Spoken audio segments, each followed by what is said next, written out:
Taurus. Somewhere right now, water is moving toward you.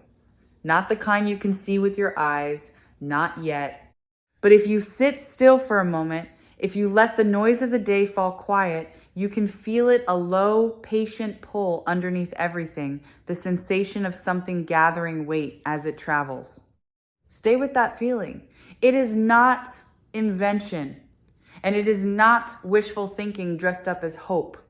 There is a current shaped exactly like your life, and it has been moving through hidden country for a long while now, carving its way toward the place where you are sitting.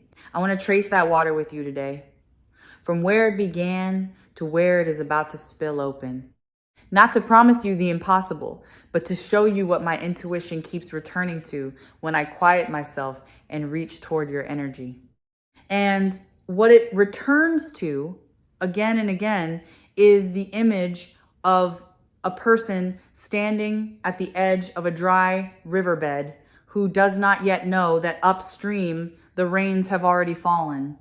You have been that person. I feel it clearly. You have stood at the edge of your own life and looked out at ground that seemed cracked and empty, and you told yourself a story about lack. You told yourself that the money simply was not coming, that the well had run dry, that whatever abundance the world was handing out had somehow skipped your address. And who could blame you for believing it? You were reading the ground beneath your feet, and the ground was telling the truth about that single moment. But the ground is only ever the last place the water arrives. It says nothing about what is already on its way. Here at Spiritual Light Tarot, I spend my hours listening to the movement beneath the surface of things. And the movement I sense around you now is unmistakably one of gathering, of accumulation, of something long delayed finally being released. So let us follow it upstream first. Let us go back to where this current was born, because you deserve to understand that what is coming to you was not luck, and it was not an accident. It has a source, and the source is you. Trace the water back far enough and you arrive at a version of yourself who kept going when going made no sense. There were seasons when you worked and saw nothing return to you. There were efforts you poured out into the dark, gestures of care, hours of labor, small acts of integrity that no one applauded and no one paid you for. You may have thought those efforts vanished. You may have grieved them a little, quietly, the way people grieve things they are too proud to admit they wanted. But nothing you gave truly disappeared. Energy does not evaporate, it travels. And every ounce of what you released into the world with honest intention became a drop in a current that has been flowing back to you ever since, picking up speed in places you could not see. This is the first truth I need you to hold. Your dry season was not a punishment, and it was not proof that you were doing life wrong. It was the upstream. It was the long, slow, invisible part of the journey where the water gathers before it moves. Rivers spend most of their length far from the sea, threading through country no one visits, and yet not a single mile of that hidden passage is wasted. Every bend adds momentum. Every narrow place adds pressure.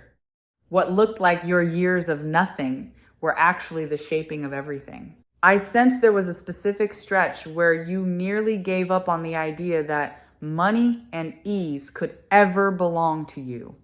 Something happened, a door that closed, a promise that broke, a moment when the numbers did not add up no matter how many times you counted them. And in that stretch, you made a quiet decision. You decided you would keep your dignity even if you could not keep your comfort. You decided you would remain generous even when you had little. You decided you would not become bitter, even when bitterness would have been the easier country to live in. That decision matters more than you know, because the current I am following does not flow toward the desperate or the grasping. It flows toward the ones who kept their hands open even when their hands were empty. Now let me tell you where the water is now, in this present moment, because this is where the story turns. The current has reached the place where the land begins to fall away, and everything that gathers slowly upstream begins to move quickly. You are standing at the lip of that change. I feel it as a kind of pressure at the back of your recent days, a sense that something has been building, that a threshold is close, that the long, flat stretch of your circumstances is about to tilt. For a long time, something was holding this water back. Picture it as a wall, a barrier that formed across the river without your permission. Some of that barrier was built by other people, by those who did not value what you offered, by systems that were slow to reward you, by the plain bad timing of being ready before the world was ready to meet you. But some of that wall, I will be honest with you, was built by your own hands. Not out of foolishness, out of protection. Somewhere along the way, you learned to hold back your own flow because receiving felt dangerous, because wanting felt shameful, because you had been disappointed enough times that you decided it was safer to expect little. That wall is beginning to give. I can feel the pressure of the water against it, and I can feel the first cracks running through the old barrier. This is the part of the reading where I want you to breathe, because what happens when a long-held current finally breaks through is not a trickle, it is a rush. It is the release of everything that was stored up during the waiting. The abundance that reaches you will not feel proportional to the effort of a single week or a single month, and that will confuse the part of you that is used to careful arithmetic. It will feel like more than you earned in the moment, because it is more than you earned in the moment. It is the return of everything you earned across the years, arriving all at once, the way water arrives when a dam finally opens.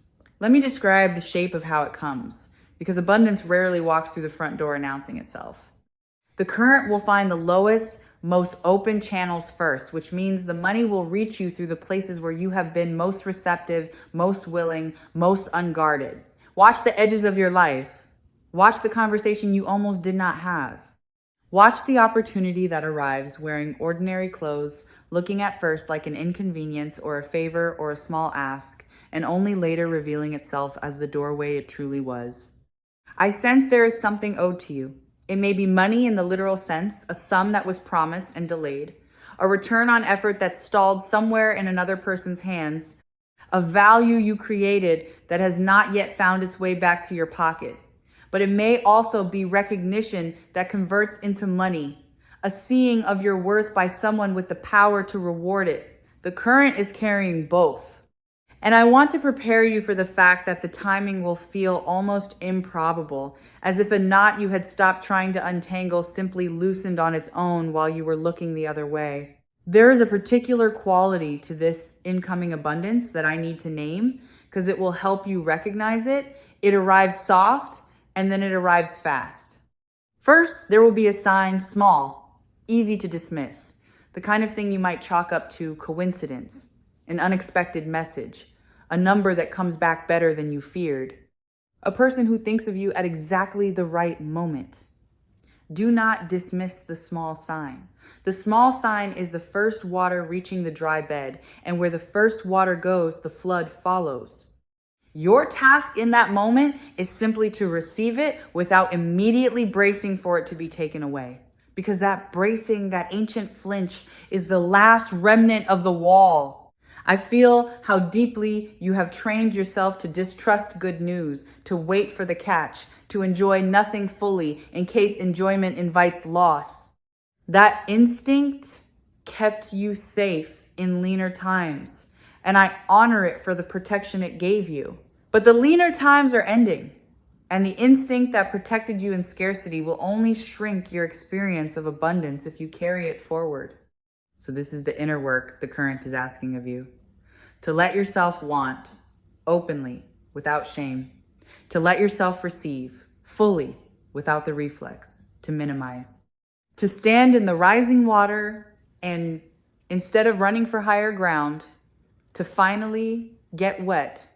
I keep returning to the image in the words above your reading, the idea of bathing in it, of being surrounded, of abundance as something you are immersed in rather than something you chase. There is a profound truth hidden in that image, and I want to draw it out. Chasing money and being immersed in money are two entirely different relationships. The chaser is always behind, always reaching, always running out of breath. The one who bathes has stopped running because there is nowhere further to run to. The water is already everywhere, already touching every part of them, already holding their weight. The shift that is coming for you is not only a shift in your bank account, it is a shift from chaser to bather, from the exhausting posture of pursuit to the restful posture of enough. And here is where I feel the energy grow warm and certain. In the middle of everything I am sensing for you today with Spiritual Light Tarot guiding my hands toward your story. The enough you are moving into is not a modest enough. It is not the bare minimum, tighten your belt, be grateful for crumbs, kind of enough that the world sometimes tries to sell to people who are tired. It is an expansive enough. It is the kind of enough that has room in it for pleasure, for generosity, for rest, for the small luxuries you have denied yourself for so long that you almost forgot you wanted them. You are not being led towards survival. You are being led towards spaciousness. Let me sit with the texture of that spaciousness for a moment, because I think you have forgotten what it feels like. Spaciousness is the ability to say yes to something without first checking whether you can afford it.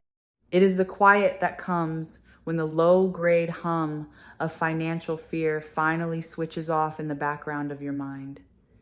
You may not even realize how loud that hum has been until it stops.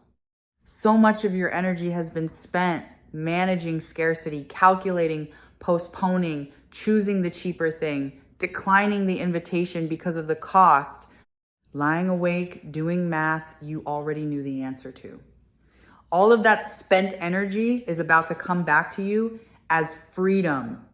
And freedom, once you taste it again, will remind you that you were never meant to live braced against your own life. Now I want to speak to the practical intuition, the part of this reading that gives your hands something to do, because abundance is not passive, even when it flows toward you. The river carries the water, but you still have to open the channels on your own land. So listen for these nudges and act on the one that makes your chest feel warm rather than tight. There is something you have been undervaluing, a skill, a possession, a piece of knowledge, a relationship that is worth far more than you have been treating it as. You have been holding it lightly, giving it away, discounting it, or ignoring it entirely because familiarity made it invisible to you. I sense the current wants you to look again at the thing you take for granted. The gold is hiding in the ordinary. The overlooked corner of your life is where the water is pooling deepest. There is also a conversation you have been avoiding, not out of laziness, but out of that old fear of asking, of appearing to want, of being told no. The current is asking you to have it anyway, to name your worth out loud, to make the request you have been swallowing. I feel strongly that the answer waiting on the other side of that conversation is far kinder than the one your fear has been rehearsing. You have been protecting yourself from a rejection that is not actually there. And there is a door you have been treating as closed that is only ajar. You walked past it once, decided it was not for you, filed it away as a mischance or a road not taken. But roads do not close the way we think they do. Energy loops back. What passed you by is circling around again, and this time you are more prepared, more grounded, more worthy in your own eyes than you were when it first appeared. Keep your attention soft and wide. The second chance rarely announces that it is a second chance. It simply shows up looking like a fresh beginning. I want to widen the lens now, because the abundance I sense for you is not meant to end with you. This is one of the most beautiful things I feel in the current, and it is the part that convinces me the flow will be lasting rather than fleeting. Water that arrives and stagnates becomes a swamp. Water that arrives and moves through becomes a river that never runs dry. The wealth reaching you carries the same law. What passes through your open hands on its way to others will keep the source flowing behind it. Not because generosity is a transaction, and not because giving is a trick to get more, but because the same openness that lets money in is the openness that lets it move, and moving water stays fresh. I sense you are the kind of person who will do beautiful things with what arrives. There are people you have quietly wanted to help and could not. There are burdens you have watched others carry, wishing you had the means to lift a corner of the weight There is a version of your generosity that has been waiting, patient, in a locked room, unable to express itself because you had nothing to give. That room is about to open. And I want you to know that the joy of finally being able to give, of picking up the check, of covering the gap, of solving the problem for someone you love with a quiet ease you never had before, that joy may end up meaning more to you than the money itself. Watch for it. It is one of the sweetest waters in this whole current. There's a deeper reason the abundance is arriving now, and it has to do with who you have become. I do not sense that you are the same person who first stood at the edge of the dry riverbed. Something in you has ripened. You have stopped needing money to prove your worth, even if you still want money for the ease and freedom it brings. That distinction is everything. The universe seems to open its hands most fully to the people who have stopped mistaking wealth for value, who know they are already whole and simply want more room to express that wholeness in the world. Somewhere in your waiting, you cross that line. You learn to hold your head high without a full account behind it. And it is precisely because you learn to stand tall while empty that you are now trusted to stand tall while full. Full is a state you may need to practice gently because it is unfamiliar. When the current breaks through, there will be a strange grief mixed into the joy, and I do not want it to catch you off guard. You may find yourself mourning, just a little. All the years you spent afraid, all the pleasures you postponed, all the smallness you accepted as if it were your permanent size. Let that grief move through you like the rest of the water. Do not fight it, and do not let it convince you that you are undeserving. Grief at the threshold of abundance is simply the old self saying goodbye. Think it, then step forward. I want to describe the arrival itself, the moment the metaphor becomes flesh, because I think you need to be able to picture it in order to allow it.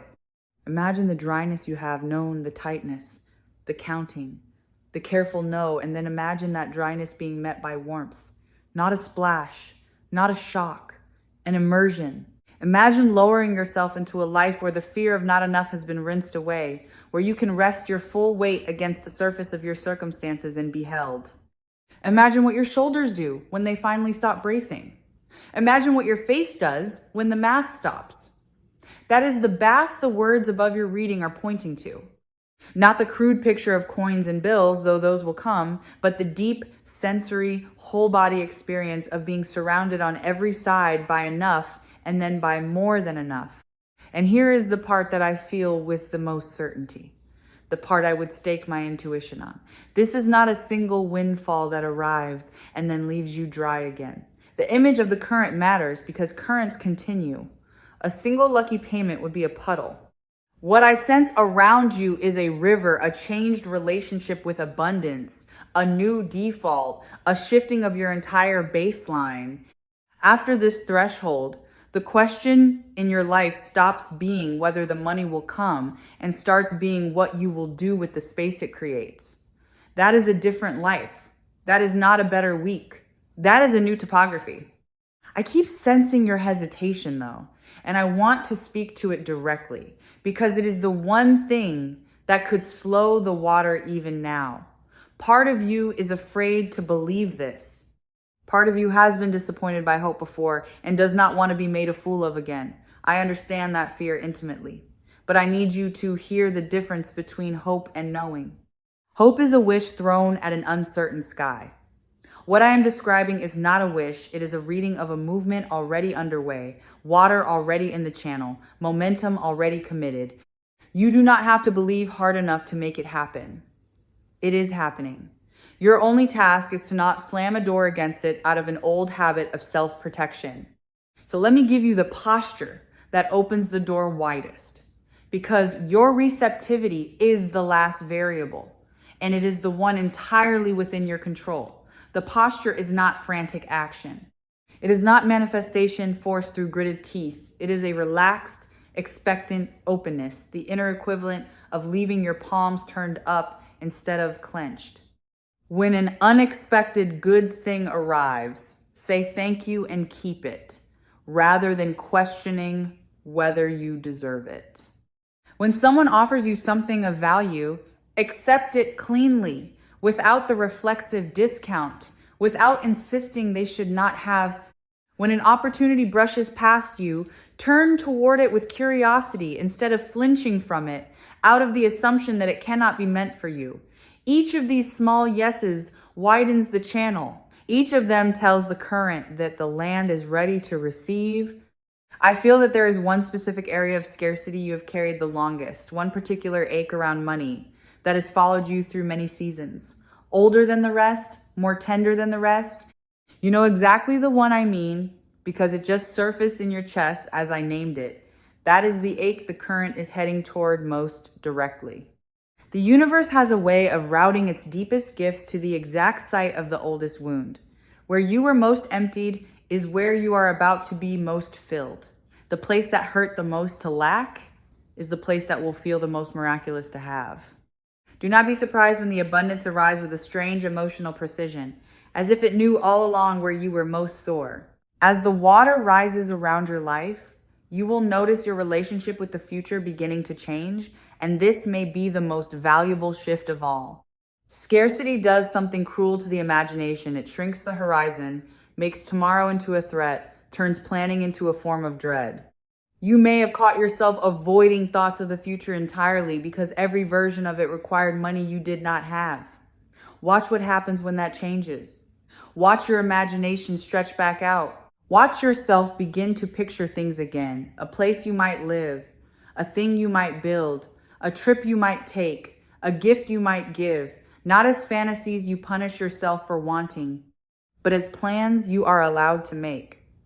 The return of a livable future is one of the quiet miracles hidden inside this current, and it will arrive alongside the money, sometimes even before it. Let me name something about worthiness, because it sits at the root of everything I have said. You have spent a long time in a subtle argument with yourself about whether you are the kind of person good things happen to. That argument is about to be settled, not by an idea, but by evidence. By the plain fact of abundance arriving and continuing to arrive until the old stories simply cannot hold the weight of the new reality. There will come a point, not far from now, when you will look at your life and realize you can no longer honestly call yourself unlucky. That realization will feel like ground shifting under a belief you did not know you were standing on. Let it shift. You were never unlucky. You were early. You were upstream. You were being prepared to hold what was coming, and now the holding begins. Let me tell you something about the shape of the water that I have been holding back until now, because I wanted you to feel the certainty of it first. What is arriving does not come to you through a single channel. I do not sense one river only. I sense tributaries, several separate streams, each with its own source, each traveling its own hidden route, all of them bending toward the same low ground where your life is waiting.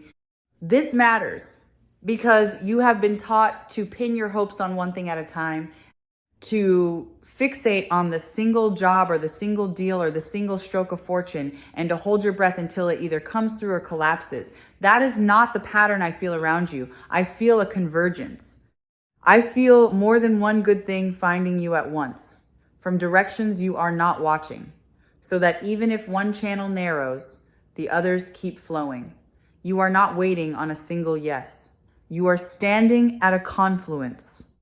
And I want to follow one of those tributaries all the way back to its source, because it runs deeper than your own lifetime. There is a pattern of scarcity in your line that did not begin with you. Somewhere behind you, there were people who worked their whole lives against a current that never turned in their favor, who wanted more for the ones who would come after them, who carried a lack they could not put down, no matter how hard they labored.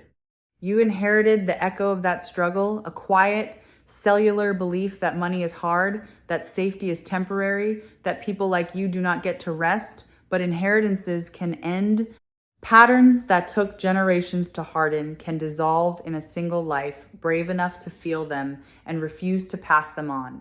I sense that you are the one in your line who breaks the old agreement with scarcity. What arrives for you arrives for them too. In a way, a long-delayed vindication of everyone who came before you and hoped, without proof, that someday the current would turn. It is turning. In you, it turns. Notice too where your body has been holding this. Scarcity does not live only in the mind. It takes up residence in the flesh. There is a tightness you carry in the jaw, the shoulders, the stomach, the place behind the breastbone where you brace against bills you have not yet opened. You have worn that tension so long that it feels like part of your posture, like simply the shape of being you. As the water rises around your circumstances, watch that tension begin to unwind, sometimes before you consciously understand why. You may find yourself sleeping more deeply. You may notice your breath reaching lower into your chest. You may catch your hands unclenching in your lap without instruction. The body knows when the danger has passed, often before the mind is ready to trust it. Let your body lead you into the good news. It has been waiting to exhale for a very long time. There is a change coming in how you are seen, and it will open doors that effort alone never could. When a person stops radiating quiet financial fear, the world responds to them differently. Opportunity is drawn to steadiness, the way water finds the most confident channel. As you settle into the new baseline, others will begin to sense a shift in you they cannot quite name, a groundedness, an ease, a quality of no longer needing anything desperately. And people offer their best to those who do not seem to need it, not out of cruelty, but because ease signals capability, and capability attracts investment, partnership, trust. You will find yourself included in conversations you were once outside of. You will be thought of for things you were once overlooked for. The reputation that precedes you is about to be revised, and the revision works entirely in your favor. Watch your surroundings begin to change too, in small ways at first, because abundance expresses itself in the texture of ordinary days long before it announces itself in grand gestures. The thing you have been repairing instead of replacing gets replaced. The small daily denial you have practiced for years, the cheaper option, the smaller portion, the thing you talk yourself out of at the last moment quietly stops being necessary. Your home begins to hold objects chosen for pleasure rather than only for need. None of this is vanity. It is the visible evidence of an invisible shift. The way the greening of a riverbank tells you the water has returned before you ever see the river itself. Pay attention to these small changes when they come. They are not distractions from the real abundance. They are its first flowers. I want to name a truth that will feel counterintuitive because it runs against everything scarcity taught you. Some of the most powerful things you can do to widen this current involve doing less, not more. You have been trained to believe that abundance is earned through relentless effort, that if you simply push harder, the water will come faster. But a river does not move faster because the banks strain toward it. The land that receives the most water is the land that has softened, opened, made itself low and available. Your rest is not laziness. Your ease is not carelessness. When you allow yourself to slow down, to stop white-knuckling every hour of your life, you become more receptive, more able to notice the opportunity that requires stillness, to see. Some of what is coming to you will only be able to reach you if you stop running long enough to let it catch up. Give it that chance. Let yourself be caught. And I feel the season turning around you, not a date I could mark, but a quality of light changing. The way you can feel spring approaching before a single flower confirms it. There is a quickening in your recent days, a sense of things speeding up after a long stillness, of loose threads suddenly pulling taut, of a plot that seemed stalled beginning to move again. Trust that quickening even when it unsettles you. Long stretches of nothing often end not with a gentle transition, but with a sudden gathering of events, several things shifting at once, as if the universe had been quietly arranging the pieces the whole time you thought nothing was happening. What felt like abandonment was preparation. What felt like silence was the water gathering just out of earshot. The turn you have been waiting for is not a distant possibility anymore. It is close enough now to feel. I want to speak to the momentum of it because I sense you worry that even if abundance arrives, you will somehow lose it. That you are the kind of person who cannot keep good things, who lets them slip through their fingers, who returns to zero no matter what. Release that story. The current I feel is not testing you to see if you will squander it. It is not a trap disguised as a gift. It is the honest return of what you built, and it comes with a kind of stability woven into it because it is founded on who you have become rather than on a single stroke of chance. Things built on character last differently than things built on luck. What is arriving for you is built on character. There is one more thing the current wants me to say before we reach the wide water, and it is about a person. I sense that part of what arrives will come through a human hand, someone who becomes, perhaps without fully understanding it, a conduit for the abundance heading your way. It may be a face from your past who reappears carrying an opportunity you could not have reached on your own. It may be a quiet ally who has been watching your work and waiting for the right moment to open a door for you. It may be a stranger who enters your life sideways and changes its financial shape almost casually. Whoever it is, I want you to stay warm toward the people who cross your path in the coming while, even the ones who seem, at first, to offer only friendship or a small kindness. Abundance loves to travel disguised as relationship. The one who blesses your circumstances may arrive looking like nothing more than a good conversation. Keep your heart hospitable. The messenger is on the way, and messengers are easy to miss when we are only watching for money and forget to watch for people. And so I feel the reading beginning to gather toward its close, the way a river gathers toward the wide, calm place where it finally meets the sea.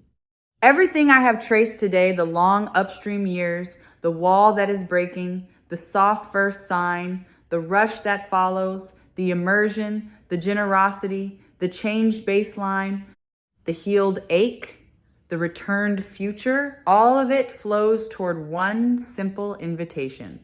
Stop bracing. The dry season taught you to expect little and defend hard, and it kept you alive, and you can thank it now and set it down. What is coming asks a different posture of you. Open, warm, expectant, at rest. You do not have to earn the water. You already did. You have only to let it reach you. If there is one thing I would ask you to carry out of this moment with Spiritual Light Tarot and into the days ahead of you, it is this, that you begin, starting now, to speak to your own life as if the abundance were already on its way, because it is. Not with forced affirmations that your heart does not believe, but with a quiet, grounded knowing. When the fear whispers that the money will not come, you can answer it gently. The water is already in the channel. When the old habit reaches to discount a good thing, you can answer it gently. I am allowed to receive this. When the horizon tries to shrink, you can answer it gently. I am building a future again. These are not lies you tell yourself. They are true reports from further up the river than your eyes can see. Stay open in the coming while. Keep your palms turned up. Notice the small sign and do not dismiss it. Have the conversation you have been avoiding. Look again at the ordinary thing you have been undervaluing. Turn toward the door you thought was closed. And when the water reaches you soft at first, then all at once do not run for higher ground. You have spent long enough on the dry banks of your own life. Lower yourself into what is arriving. Let it hold your weight. Let it rinse away the years of counting. Let yourself, at long last, be surrounded on every side by enough, and then by more than enough, until the very idea of lack feels like a country you used to live in and will never have to return to. The current has been traveling toward you for a long time. It is almost here. All that is left is for you to be ready to be held.